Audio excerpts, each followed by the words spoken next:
आदाब, मैं हूँ आपके साथ अमीना माजिद। हुमायूं का मकबरा दिल्ली की उन खूबसूरत जगहों में से एक है जिसे देखने लोग पूरी दुनिया से आते हैं। ये मकबरा 16वीं शताब्दी में बना था और ये किसी और की कहने की वजह से ही नहीं बल्कि हुमायूं की वाइफ मीदा बानो बेगम के कहने पर बनवाया गया था। ये मकबरा हुमायूं के इंतकाल के 14 साल बाद बनवाया गया और इसमें करीबन 1.5 मिलियन रुपए खर्च हुए थे। इसका इतिहास आज हमें बताएंगे साकिब सलीम। तो चलिए लेकर चलते हैं आपको हुमायूं के मकबरे में।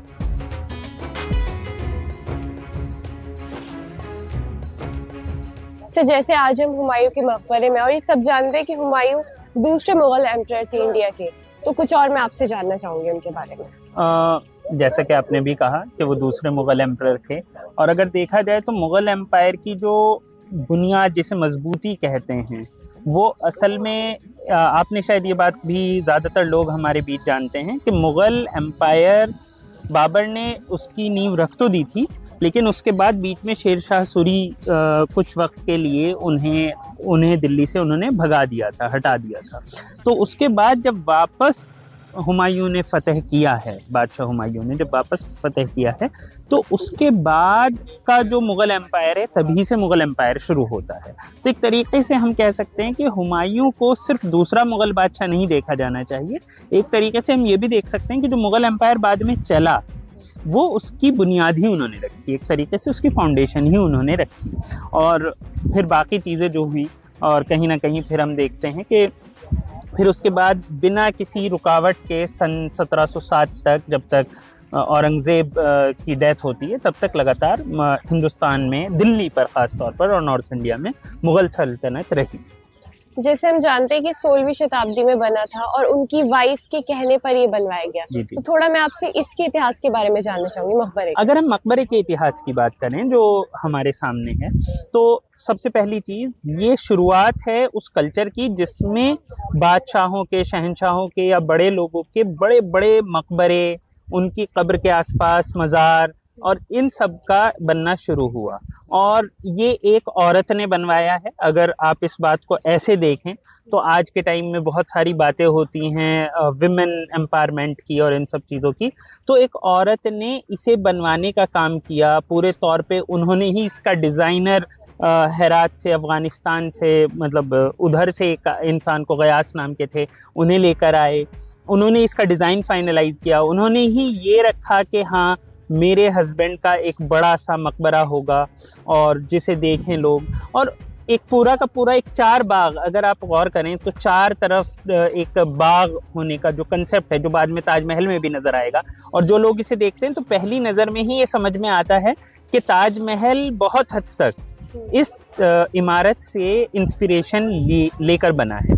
तो इससे ये बात समझ में आती है कि किस तरीके से जो रानियाँ होती थी मुग़ल एम्पायर में, उनका कितना दखल होता था, और लोग सिर्फ नूरजहाँ का नाम जानते हैं, लेकिन बाकी रानियों का भी इतना दखल था कि उन्होंने अपने दम पर एक इतना बड़ा मकबरा बनवाया।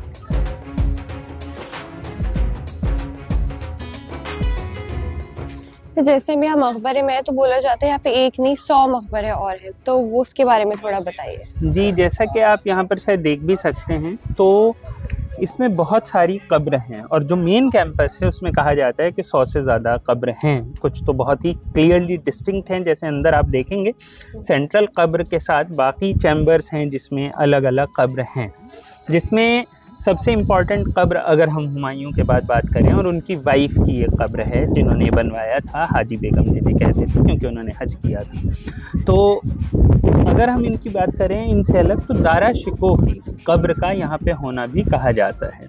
इस पर थोड़ा सा बहस भी है, स्कॉलरली बहस है।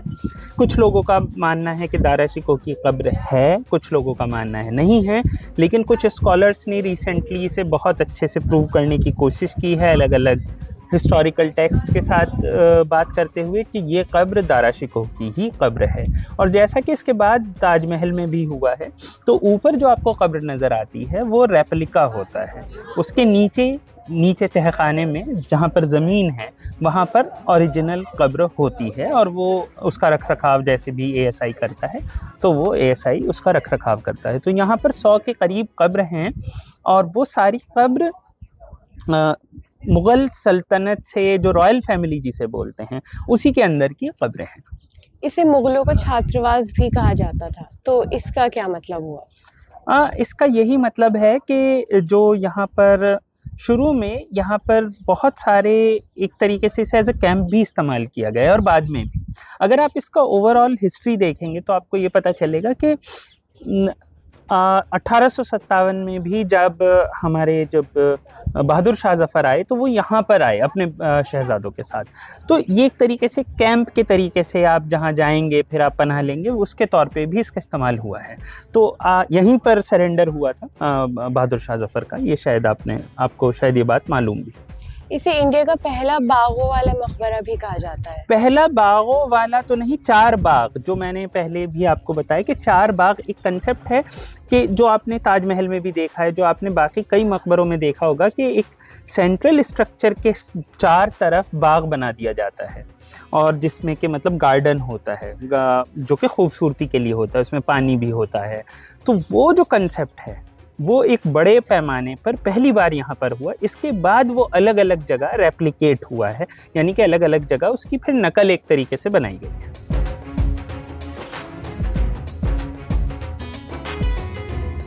जैसे हम जानते हैं मकबरा बना पर ये उनके इंतकाल के 14 साल बाद बना। जी जी। और कहीं ना कहीं इस पे उस वक्त 1.5 मिलियन खर्च हुए थे। जी जी। तो जो उस वक्त के हिसाब से एक बहुत बड़ी रकम है, तो इस पे आप क्या बताना चाहेंगे? जी, जाहिर सी बात है उस वक्त के हिसाब से बहुत भारी रकम है और इसके लिए जो हिंदुस्तान है आज का वो तो है ही, उस ज़माने की जो मुग़ल सल्तनत की जो हद है उसके भी बाहर से कारीगर बुलाए गए हैं, आर्किटेक्ट्स बुलाए गए हैं, पत्थर दूर से लाया गया है, इस पर मेहनत हुई है, वक्त लगा है।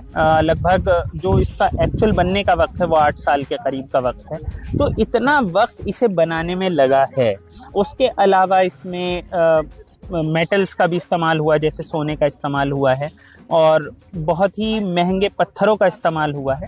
तो जाहिर सी बात है पैसा, और अगर आप उस हिसाब से जैसे भी आपने कहा 15 लाख कितना होता है, तो 15 लाख उस हिसाब से बहुत ज़्यादा है आज के टाइम में, ये शायद अरबों में जाए। तो एग्जैक्ट कैलकुलेशन तो अभी मेरे पास नहीं है, लेकिन ये अरबों के हिसाब से ही होगा।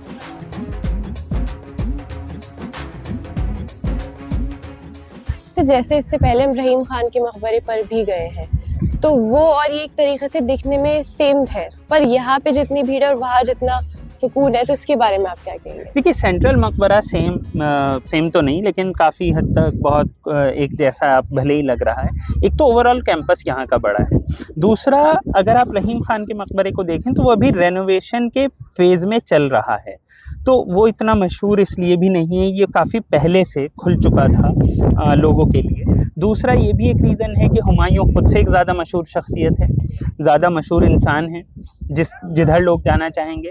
कैंपस बड़ा है, ये जगह हमेशा से खुली रही, जबकि वो काफ़ी दिनों तक उजाड़ थी। रिसेंटली ASI ने एक और ऑर्गेनाइजेशन के साथ मिलकर उसका रेनोवेशन शुरू किया, तो अभी तक भी उधर लोगों का फुटफॉल नहीं है।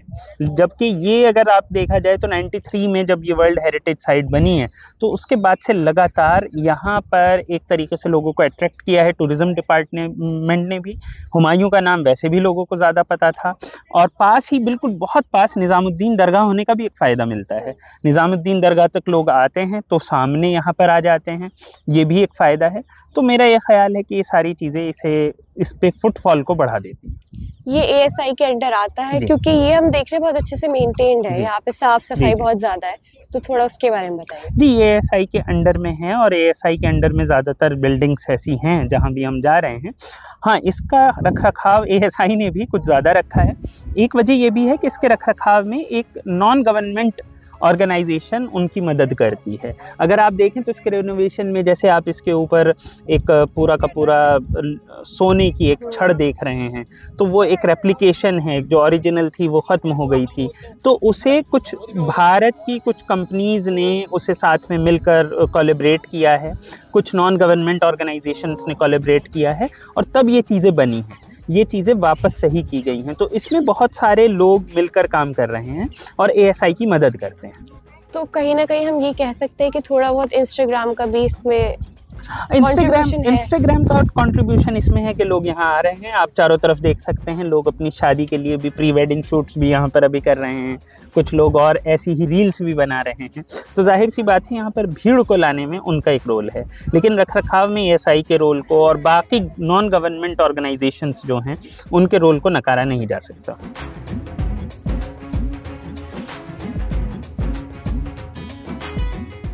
आज हम आपको लेके आए थे हुमायूं के मकबरे में, जहाँ हमने इससे जुड़ी दिलचस्प बातें जानी। ऐसी और भी वीडियोस के लिए हर हफ्ते देखते रहिए धरोहर।